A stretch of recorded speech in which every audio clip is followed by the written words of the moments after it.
Durante o dia foi um dia normal. Se eu não me engano, não era nem dia assim, que estava propenso a chover nem nada. Foi um dia normal, um dia de sol, né, que passamos normalmente, mas assim, com nenhuma característica que ia dar uma chuva.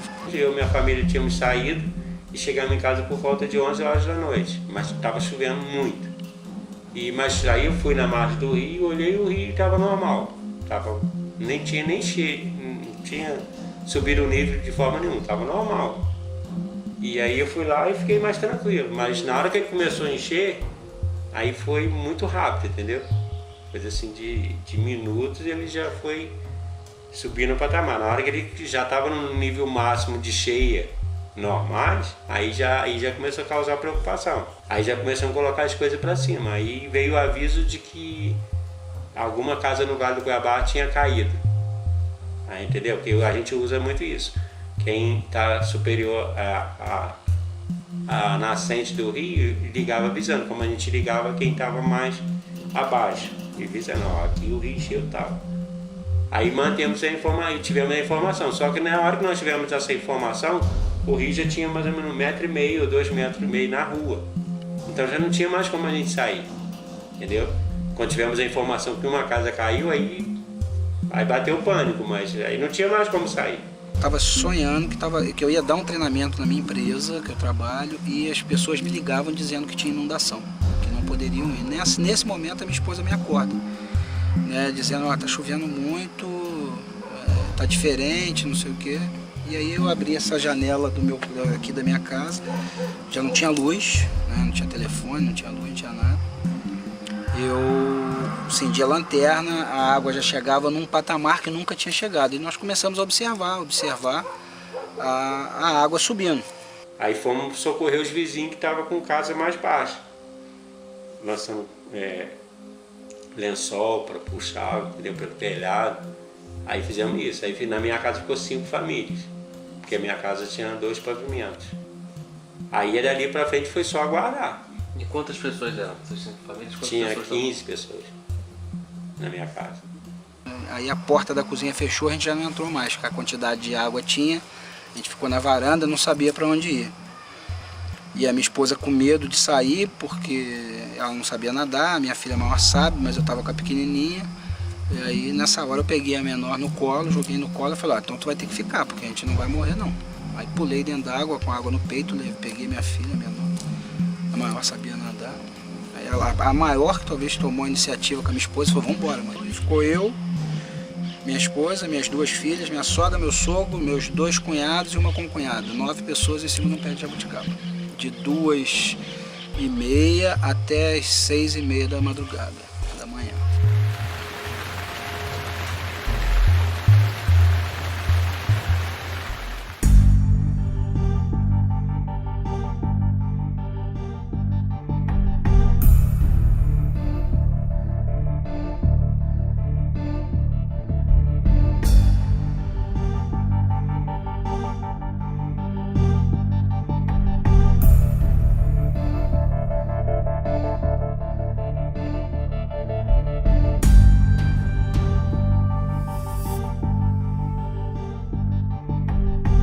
Quando o dia começou a clarear, aí já deu a visão do estrago.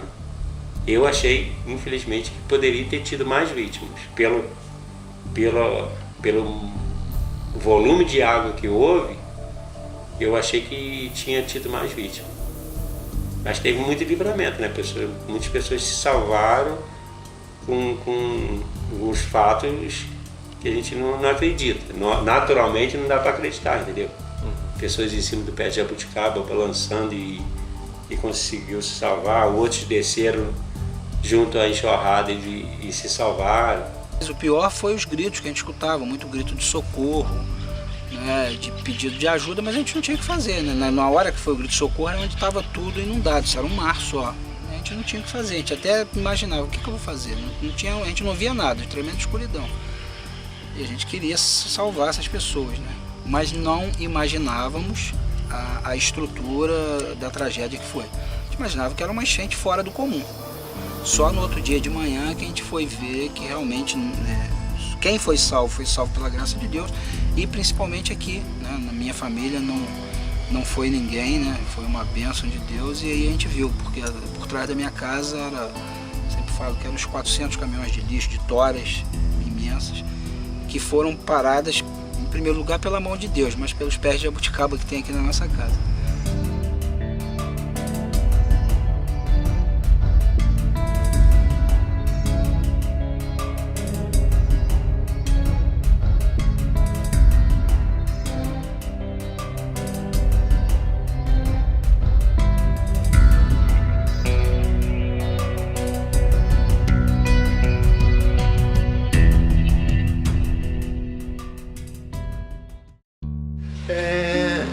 Que naquele momento começam as reações das autoridades. As primeiras nós todos conhecemos, são chamados sobrevoos. As autoridades adoram vir perto, pegar um helicóptero, sobrevoar a área.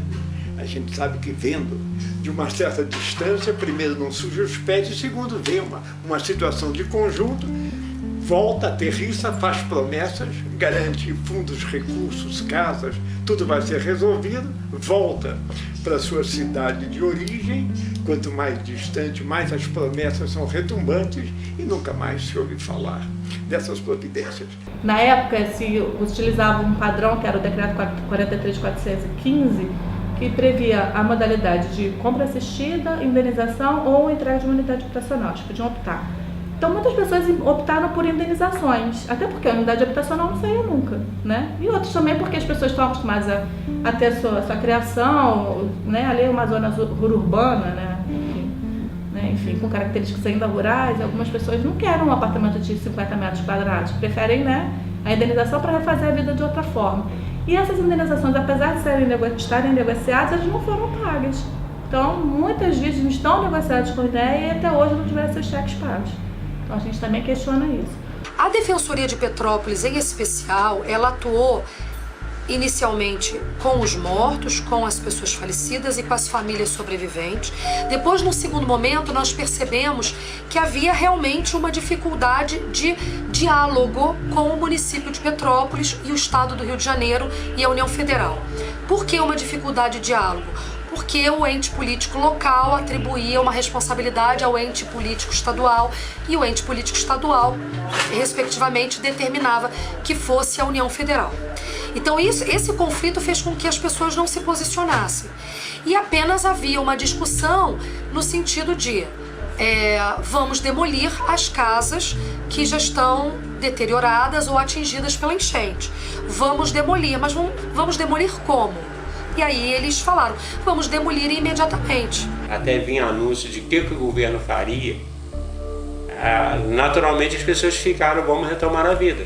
Limpar e voltar a viver normalmente, entendeu? Apesar das dificuldades, das perdas, mas as pessoas falaram, vamos voltar, vamos batalhar, vamos reconstruir tudo de novo. Foi aí que veio o mais machucou, entendeu? Foi a questão do governo se posicionar em questões que não era o que a gente queria, entendeu? Voltar a viver normalmente, talvez com algum tipo de ajuda, mas com orientação talvez até técnica, mas não foi isso que eles fizeram, eles vieram ditar uma ordem que nós deveríamos seguir. Aí já começou a haver revoltas, entendeu? Em vez deles estudarem o problema, para ver o que houve, como as pessoas estavam, a documentação necessária que as pessoas tinham. Isso aí não houve esse estudo preliminar. Eles vieram e ditaram que todo mundo teria que sair. Nenhuma unidade habitacional foi construída até hoje, né? A gente está aí há quantos anos da tragédia e nenhuma unidade habitacional foi construída no sistema Minha Casa Minha Vida. 3 terrenos foram destinados para esse fim. Um na Mosela, um em Benfica e um no Vale do Cuiabá. Então a ideia era se construir essas unidades habitacionais e destinar para as pessoas que estavam em negociação com a INEA.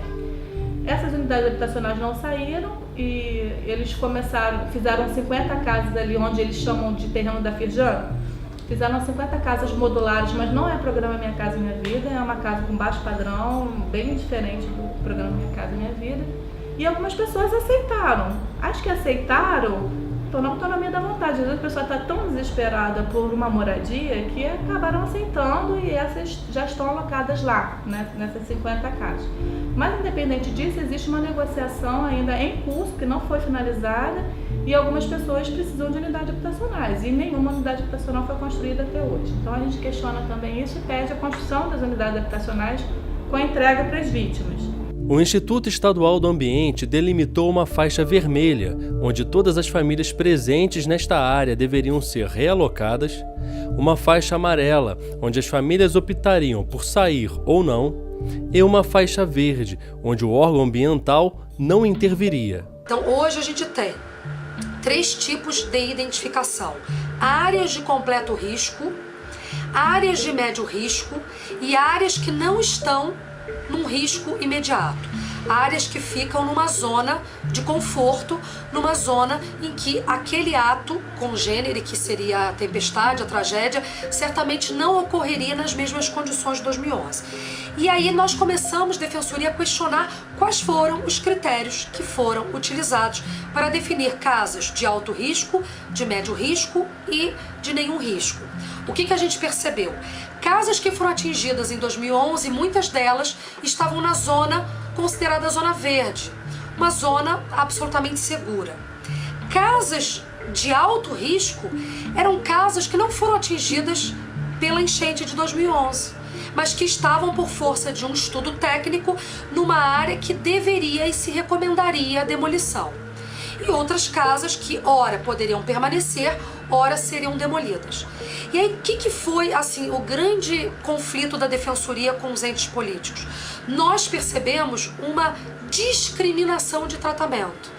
Casas de alto gabarito econômico, mansões, que foram atingidas, especialmente as do Vale do Cuiabá, casas que foram realmente abalroadas, atingidas pela enchente de 2011, estavam numa zona de conforto, numa área em que elas poderiam ser reconstruídas, refeitas, poderiam ser reformadas e não sofreriam quaisquer consequências jurídico-legais.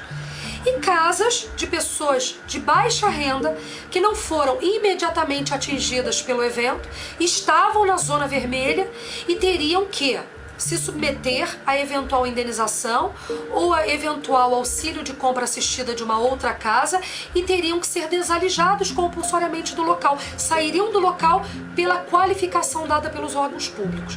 E aí, por conta disso, a Defensoria Pública ela começa então a questionar mais uma vez esses critérios, porque os critérios não nos pareceram critérios objetivos, né? E nós começamos a fazer alguns questionamentos sobre essas avaliações. O modo como essas faixas foram demarcadas deu origem a uma série de absurdos, de modo que 2 moradias, né, que se encontravam ao lado uma da outra, uma tendo sido absolutamente destruída pela tragédia e a outra não atingida pela enxurrada, não é? Aquela que sequer foi atingida pela enxurrada foi definida como inserida na tal área vermelha e, portanto, passível de demolição, a família deveria ser realocada, e aquela moradia absolutamente destruída pela enxurrada foi definida como integrante da área verde. E aí, por conta disso, a família não poderia ser beneficiada por uma moradia a ser construída pelo Estado do Rio de Janeiro, pelo menos num primeiro momento, já que a prioridade era a intervenção do INEA, né, responsável pela faixa vermelha e amarela. E aí, por conta disso, famílias que demandavam assistência do Estado do Rio de Janeiro continuam desassistidas e famílias que poderiam ter permanecido no local foram obrigadas a sair dali, as suas moradias estão sendo demolidas sem que a solução seja encontrada, sem que uma solução seja alcançada em benefício de todas aquelas famílias. Uns tinham direito, outros não, uns a isso, outros a aquilo, de modo complicado, pouco claro, as informações eram pedaços de informação, a associação de moradores profundamente, digamos, aborrecida com a maneira, o encaminhamento das questões. Na realidade, um absoluto descontrole, uma descoordenação das autoridades. No último relatório da Comissão das Chuvas da Câmara Municipal de Petrópolis, está registrada uma contestação do Ministério Público em relação ao zoneamento realizado pelo INEA. Abre aspas. Parte das áreas não inundadas foram classificadas como área vermelha, enquanto tiveram regiões atingidas que foram equivocadamente classificadas como área verde. Contudo, o grupo técnico do Ministério Público analisou que os critérios utilizados pelo INEA estariam corretos, apesar do estranho resultado.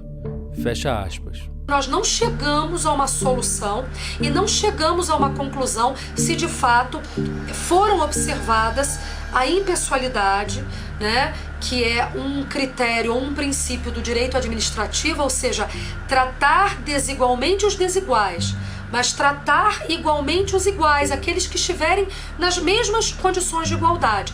O que nós questionamos em todas essas reuniões sociais, essas audiências públicas, é que as pessoas na mesma condição não estavam sendo tratadas igualmente. Aí os estudos que eles fizeram, também não acho que foi muito técnico. Por quê? Porque delimitaram a área e um lugar uma coisa e outro lugar a outra. Entendeu? Não usaram uma lei só. Por exemplo, a lei de uso e parcelamento do solo ou uso de margem de rios, por exemplo. Se é 15 metros, é 15 metros para todos, independente de quem quer que esteja.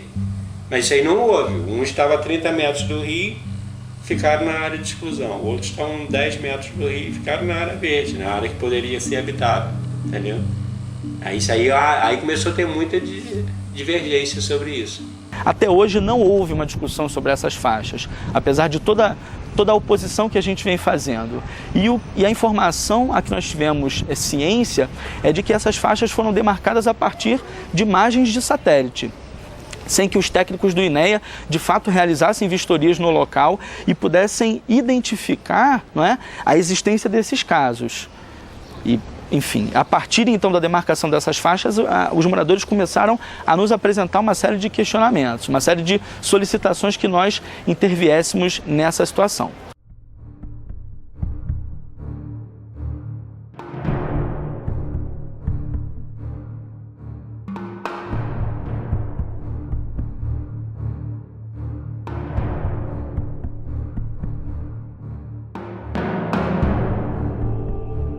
A gente luta muito por isso, que haja um bom senso do governador ou quem de direito para que mude esse decreto ou faça uma emenda para que esse decreto abranja as outras pessoas também que ficaram sem chance de negociar. Na última reunião eu pedi o presidente lá do INEA para que voltasse a ter uma ouvidoria, entendeu? Para ouvir as necessidades do Cuiabá e espaço para construir casas aqui pelo valor da Minha Casa Minha Vida não é viável.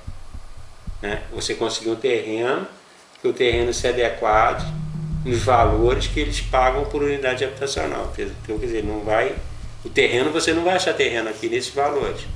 Aí vai ter que ser um terreno menor e para construir prédio.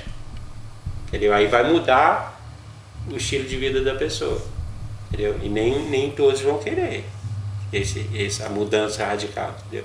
Primeiro que violou o princípio da isonomia para pior, né? Porque se eles criassem um decreto novo com os padrões de Petrópolis e revissem os pagamentos já feitos com base num valor de mercado, próximo disso, seria aceitável. Agora, a gente no meio do caminho, as vítimas de uma mesma tragédia, eles editarem um decreto novo que prejudica e ainda obriga as pessoas a aceitarem uma unidade habitacional que não tem nem previsão de construção, é sinceramente assim, mais uma violação de direitos humanos, na minha opinião, ali no bairro do Cuiabá.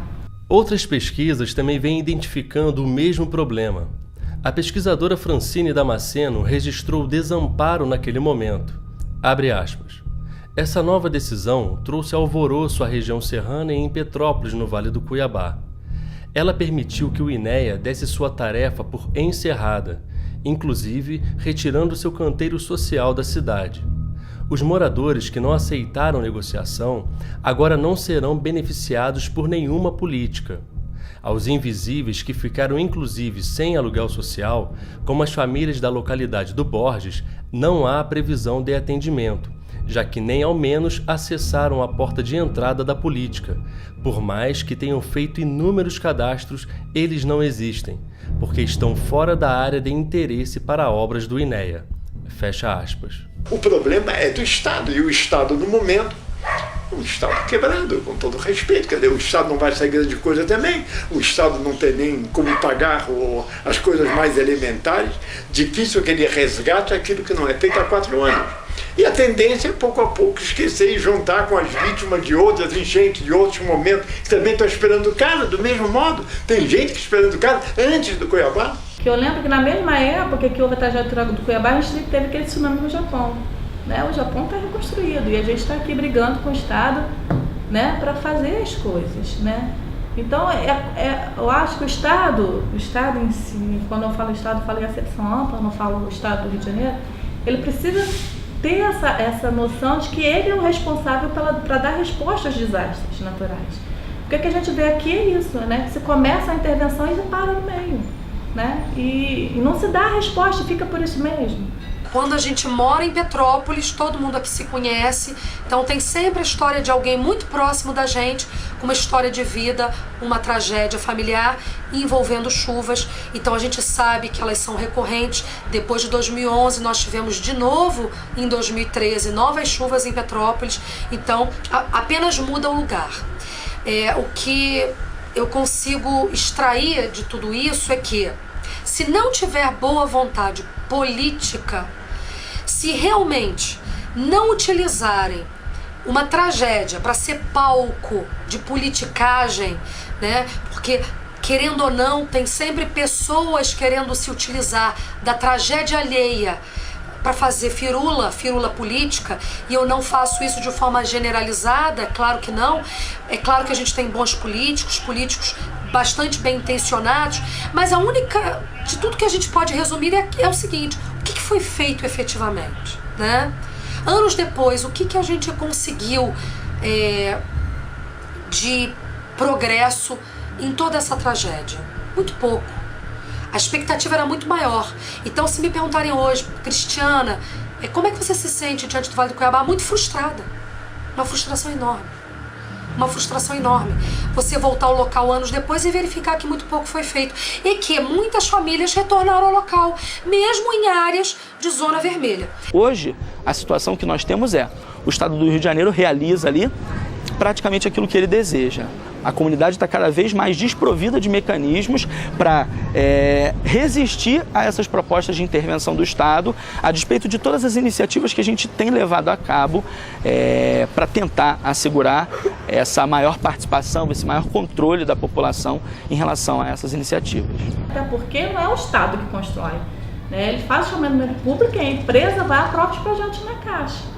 E aí eles começaram, em princípio era o Estado que estava com essa incumbência, e como não saía, resolveram passar para o município, mas esse decreto nunca era assinado também pelo governador. Eles vinham dizendo que estava na mesa do governador para que ele autorizasse o repasse dos terrenos, enfim, para o município. No final das contas não acabaram não repassando, e fica nesse jogo de empurra, nem o Estado faz, nem o município faz, e as pessoas são unidade habitacional.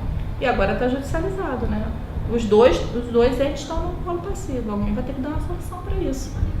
Porque o que não pode é as pessoas vítimas, né, ficarem sem saber o que fazer, né? Porque é o Estado que tem que dar resposta.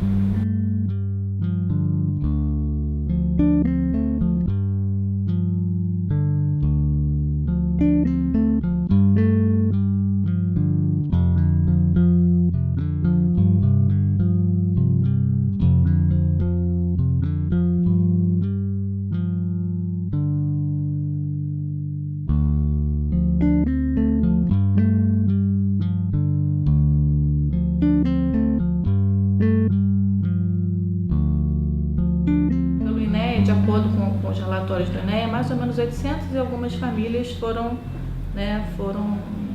na base de negociação com a INEA. Eles mandam relatórios agora para o juiz, né, não mais para mim. Eles mandam relatórios com a evolução disso. Só que esse trabalho está parado desde 2014, se eu não me engano, 2 anos. Está parado porque não foi renovada a licitação para terminar o processo de realocação com as vítimas. Na época, eles afirmavam estar com 70% negociado. Mas isso não quer dizer muita coisa, porque tem esse número negociado, mas não está pago. Entendeu? A pessoa negocia, mas aí ela não tem a vida dela resolvida, porque o cheque não chegou na mão dela ainda. E aí eles mandam as listagens de mensagens, mandavam para mim, agora mandam para o juiz quando ele requer. Agora nem adianta a gente pedir todo mês porque a gente sabe que está parado. Mas pede a retomada desse trabalho para finalizar, até porque eles estavam tendo uma dificuldade na parte de lá da Estrada das Artes, na parte do Rio Carvão, estavam tendo uma dificuldade ali mas vão ter dificuldade, obviamente, porque com os valores praticados e agora com esse novo decreto, muita gente não vai querer negociar, né? Então eles vão ter alguma dificuldade mesmo agora. Como eles vão superar isso, eles vão ter que pesquisar, ou então vai ter que ser de acordo com a decisão judicial mesmo. Vocês me conseguem um trabalho de qualidade? CREA estadual, certo, claro. Maravilha. Conseguimos. Dr. Radacto veio a Petrópolis, visitou intensamente, falou com todo mundo, fizeram uma visita detalhada no Cuiabá e produziram um trabalho que entregamos ao senhor promotor. E que diziam, olha, as obras que estão fazendo, bacana, obrigado, não resolve nada. Você fazer retificação do leito do rio e tal, etc. Até que venha mais lama. Quando vier mais lama é a mesma coisa, vai entupir outra vez e vai dar a mesma coisa. Não resolve o problema. Refazer a estrada Teresópolis pela enésima vez, ótimo, maravilha, gasta dinheiro, mas não resolve o problema. O que resolve o problema é muito mais barato, muito mais fácil. É reflorestar. Recuperar as áreas desmatadas de Itaipava, que são a causa. A causa está aí. A causa é isso. Tem problema? Nenhum. É fácil que não. É trabalhoso, mas um dinheiro que é 10% do valor das obras que estão fazendo. Agora, o problema é esse. Se vocês segurarem a terra lá em cima, se vocês segurarem tudo aquilo que deve ficar lá em cima, pois não vai cair cá embaixo e não vai entupir todas aquelas passagens de água. Então, esta é a solução. O relatório foi entregue pelo promotor ao INEA, e como sempre, mas aí infelizmente, a nossa impressão não interessa porque não tem custo. É lamentável, mas a impressão que dá é, como o custo é muito mais barato, não interessa. Obra tem que ser uma obra, tem que ser caro. Para que tenha graça, tem que ser caro. Você for lá hoje ver, você vai ver as cicatrizes lá. Aí dragaram-se o rio, entendeu? Limparam o rio, fizeram a contenção Agora, aquele sedimento que continua descendo para o leito do rio, quer dizer, vai continuar assoreando o rio. Então esse reflorestamento lá, onde era para ser das primeiras coisas.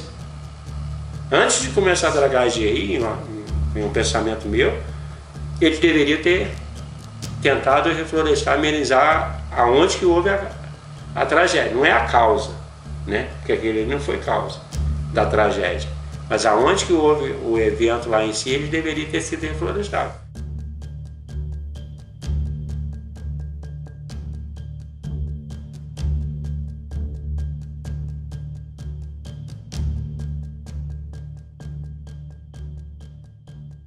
Bom, a primeira coisa que a gente conseguiu perceber ao longo da investigação é o que representou essa tragédia. Essa tragédia, muitas vezes, ela é associada pura e simplesmente à questão de perda de bens materiais, né? Então, às vezes, olha-se em entrevistas na televisão, eu perdi tudo, perdi geladeira, perdi sofá, perdi televisão. No entanto, nós percebemos que as pessoas perderam muito mais que isso. As pessoas perderam seus familiares, as pessoas perderam as suas referências, as pessoas perderam a sua identidade quanto àquele local que ela morou, que ela cresceu, e ali ela tem os seus amigos, seus familiares. É necessário compreender isso como um fenômeno recorrente dessa área. Imagine locais que têm furacões, terremotos, locais que têm invernos rigorosos, né? Que tem também esses fenômenos climáticos que são inerentes àquela região.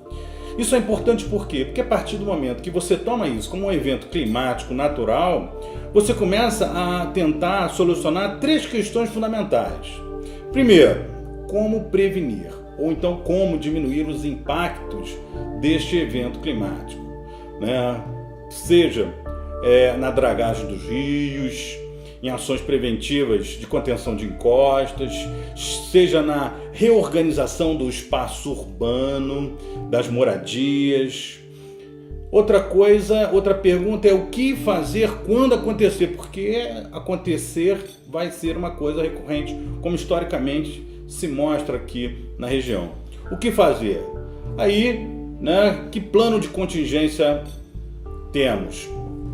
Como deslocar pessoas de locais de perigo, aonde alocá-las temporariamente, como abastecê-las com suprimentos, como dar assistência médica, quais são as ações que devem ser feitas nesse sentido de evacuação de áreas de risco. Isso é uma pergunta que tem que ser feita e elaborar um plano a respeito disso. A outra é como agir depois do acontecimento, né? O que significa isso? Significa como reestruturar a vida dessas pessoas, como alocar essas pessoas em outros locais, como reconstruir suas casas, como estabelecer indenizações. Então, uma série de planos devem girar ou deveriam girar em torno dessas questões, uma vez que você toma isso como um fenômeno natural, um fenômeno recorrente. Outra questão, não menos importante, é o tempo. Por que se leva tanto tempo?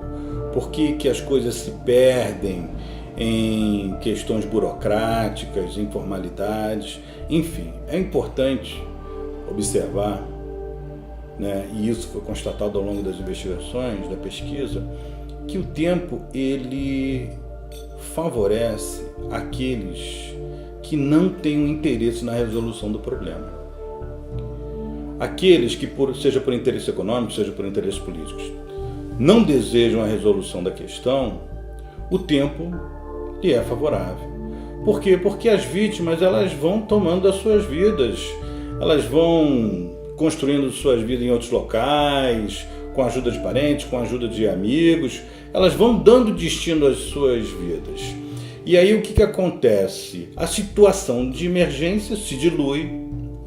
Isso enfraquece as mobilizações, você não tem aí mais uma capacidade de aglutinação de pessoas em torno das demandas, ou seja, há um esfriamento da questão e isso só favorece aqueles grupos de pessoas que têm um interesse em que a questão não se resolva.